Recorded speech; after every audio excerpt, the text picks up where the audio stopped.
Bienvenue à tous dans le Flashback, l'émission qui vous replonge dans les actions les plus mythiques de la NBA. De son arrivée à South Beach à son départ pour Los Angeles, un homme a régné en maître absolu sur la conférence Est.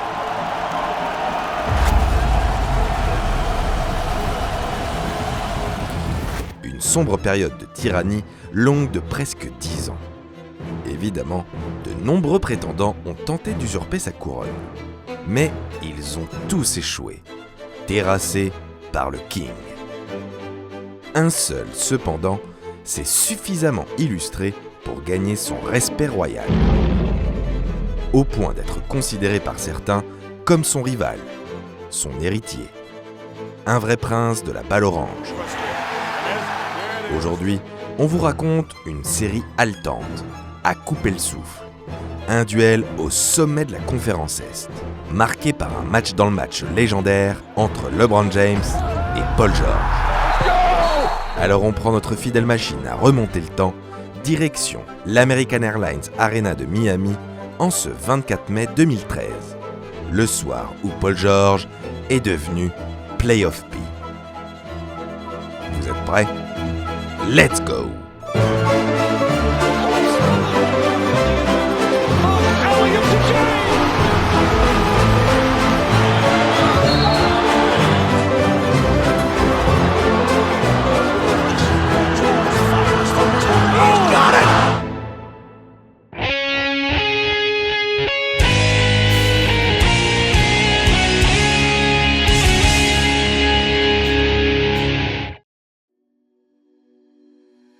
Playoff 2012, demi-finale de Conférence Est, Game 6. À domicile, les courageux Pacers doivent rendre les armes face aux 69 points combinés du dynamique duo composé de Dwayne Wade et LeBron James. Finaliste malheureux de l'édition précédente, le King, alors sans couronne, marche droit vers son premier sacre. Dans les rangs des vaincus, un jeune sophomore vient d'apprendre à ses dépens la dure loi des playoffs. À l'Est, croiser la route du King est souvent synonyme d'élimination. Cette triste réalité semble d'autant plus inexorable maintenant que le Chosen One a décidé d'exporter ses talents du côté de South Beach. En 2012, Paul George n'est pas encore la star que nous connaissons aujourd'hui. Son rôle se limite alors à celui d'un 3&D, prometteur certes, mais un second couteau derrière le trio David West, Danny Granger et Roy Hibbert.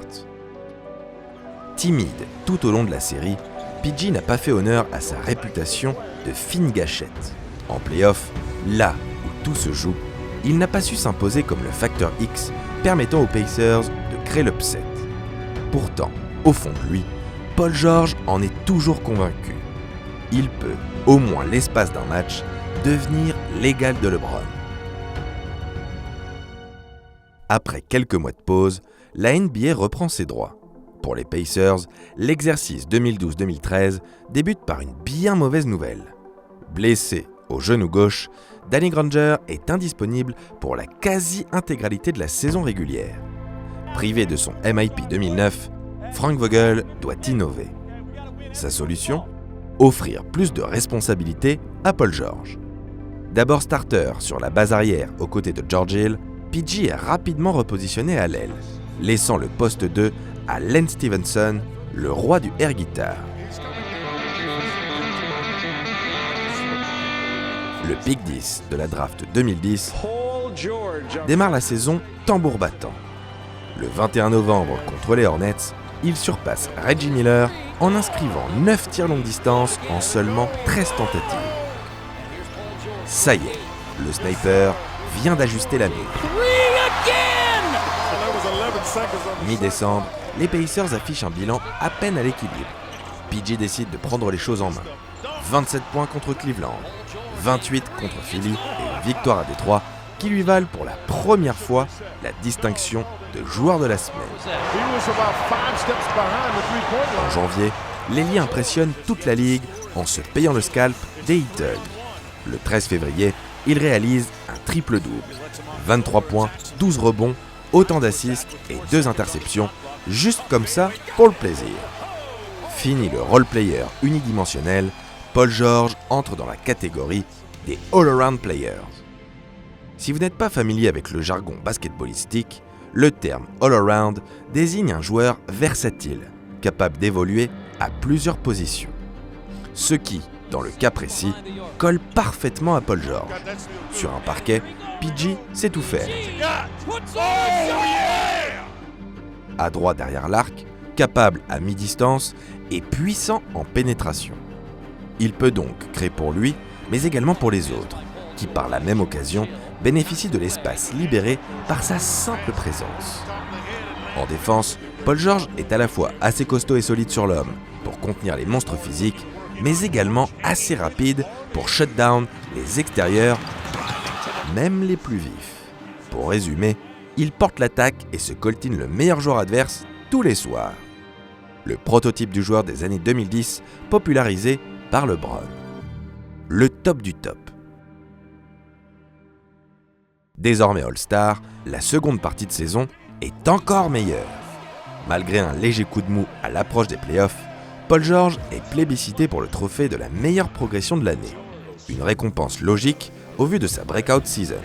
Il accroche même une nomination dans la All Defensive Second Team, preuve de son impact des deux côtés du terrain. Classés 3e à l'Est, les Pacers héritent des Hawks au premier tour. Un adversaire à leur portée, mais loin d'être un cadeau. PG signe son retour en playoff par un triple-double. Indiana s'impose en 6 matchs et rejoint les Knicks en demi-finale de conférence. Malgré une adresse en dents de scie, le numéro 13 se distingue par sa défense suffocante sur Carmelo Anthony, alors l'un des meilleurs attaquants de la ligue. Ses coéquipiers font le reste. Arrivé en finale de conf, les choses sérieuses commencent. L'heure de la revanche a sonné.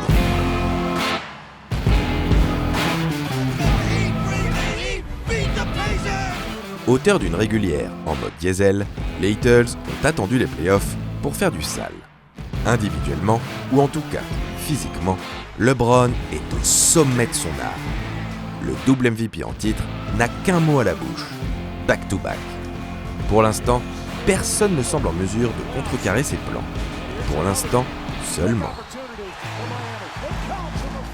Mais PG-13 ouvre les hostilités d'un jumper sur la face du King. Le ton est donné. Le match dans le match entre ces deux hommes déterminera le sort de la série. Naturellement, LeBron ne se laisse pas faire. Ce n'est pas la première fois qu'un jeune insolent se met en travers de sa route. En général, quelques actions suffisent à les remettre à leur place. Mais pas cette fois. Paul George tient l'épreuve de force. Mieux encore, il engage lui-même le bras de fer. D'abord en mission défensive sur D-Wade, il switch pour jouer LeBron les yeux dans les yeux, en attaque comme en défense. Au retour des vestiaires, il commet même un crime de lèse-majesté. Son royal popotin à terre, le King a trouvé un adversaire à sa taille. Cette chute a pour mérite de réveiller LeBron. Le Kid d'Akron se fâche tout vert et enchaîne les actions de grande classe pour permettre aux siens de recoller au score. PG fait de son mieux pour contenir l'hémorragie, mais à 12 secondes du terme, c'est bien Miami qui mène de 3 longueurs.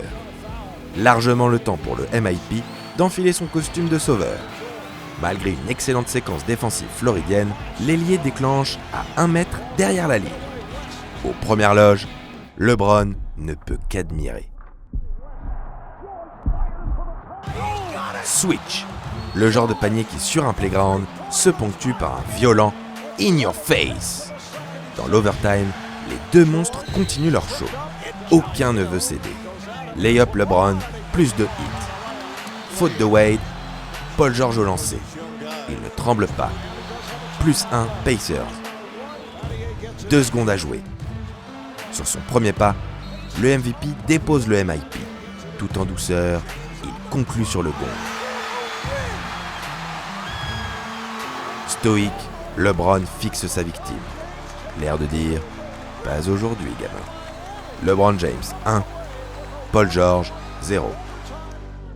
Le 24 mai, pour le Game 2, la bagarre gagne encore en intensité. Côté Pacers, Roy Hibbert fait un chantier monstrueux dans la raquette floridienne. PG-13 reste sur des standards élevés, mais en face, le Chosen One surnage. À la fin du troisième quart, les deux équipes sont au coude à coude quand Paul George sort le grand jeu. Petit cross sur le King, pénétration bien vénère et postérisation en règle du Birdman, suivi d'une célébration de gros bonhomme. L'action d'une vie, celle qui vous fait passer dans une nouvelle dimension. C'est officiel, Paul George n'est plus seulement un bon joueur, c'est un franchise player, un vrai, l'un des rares qui peut regarder LeBron dans les yeux. Ne l'appelez plus PG-13, mais Playoff P. Le King sort le mode bulldozer et prend la rencontre à son compte. En fin de match, il se retrouve exactement dans la même situation que PG 2 jours auparavant. Le calcul est simple, 3 points pour la victoire ou 2 pour la prolongue. LeBron fait ce qu'il sait faire de mieux, rentrer dans le tas. Il attaque le cercle à pleine vitesse, mais contre toute attente, Paul George réussit à contenir la bête. Surpris, James perd la balle. Sur cette séquence clutchissime, Playoff P prouve qu'il peut, ne serait-ce que l'espace d'une nuit, surpasser le King. Mais en playoff, une victoire ne suffit pas pour se qualifier. 2 jours plus tard, Miami frappe fort en reprenant l'avantage du terrain. Au Game 4, Paul George inscrit 7 points cruciaux dans le dernier quart pour permettre à Indianapolis d'égaliser à 2 partout. De retour en Floride, les deux ailiers se livrent un nouveau duel dantesque.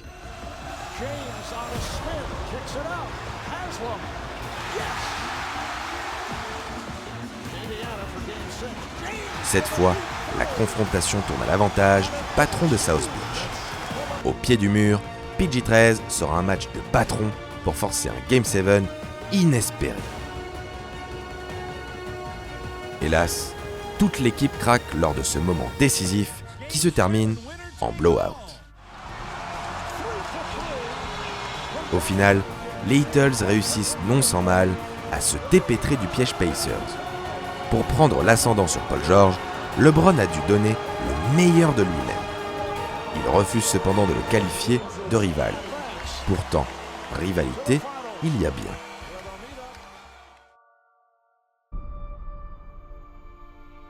Un an plus tard, les deux équipes se retrouvent en play-off pour la 3e fois consécutive. Revanchards, les Pacers tentent par tous les moyens de déstabiliser leurs adversaires. Fini les courbettes. L'excentrique Lance Stephenson essaie à sa façon de rentrer dans la tête de LeBron. Mauvaise idée. Born Ready ne fait que l'énerver davantage. Résultat, Indiana se retrouve mené 3-1. À une défaite de l'élimination, Playoff P se sublime. Pour rester en vie dans la série, il score 37 points et muselle LeBron sous la barre des 10 unités. Une performance phénoménale. Mais trop esselé, il ne parvient pas à renverser la vapeur au match suivant. Indiana s'incline encore. Malgré ce nouveau revers, Playoff P semble plus que jamais déterminé à mettre un terme au règne de terreur du Kid Dacron. Malheureusement, une terrible blessure freine son ascension. Il réussit à revenir, mais ne sera plus jamais le même. Le 23 avril 2017, il dispute son dernier match sous le jersey des Pacers. Un sweep au premier tour face aux Cavaliers de LeBron James. Encore lui. Depuis, Paul George n'a plus croisé la route du King en play-off. Après plusieurs campagnes moyennes, ponctuées de déclarations hasardeuses, le mythe de Playoff P a pris un sérieux plomb dans l'aile.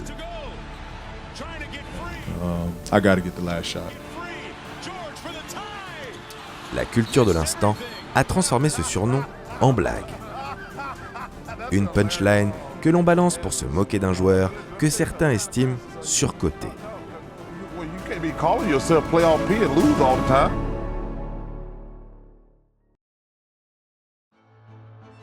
C'est lorsqu'on ne l'attend plus que PG-13 offre le meilleur de lui-même. Malgré les blessures et les doutes, Playoff P est toujours là. Dans une cité des anges où l'ombre du King éclipse celle des palmiers, réussira-t-il enfin à s'asseoir sur le trône? Seul l'avenir nous le dira. We are seeing a superstar in the making here with Paul George. George got the step and stuff. Come on, man. That's too easy. Oh, this is good. This is going to be good between these two players. George fires for the tie. He got it. Here's James on the drive. It's game 7, winner take all. I got to get the last shot. Until he would even think about returning to play Call basketball. yourself playoff P and lose all the time. Bad shot. Paul George from downtown. What a performance from George.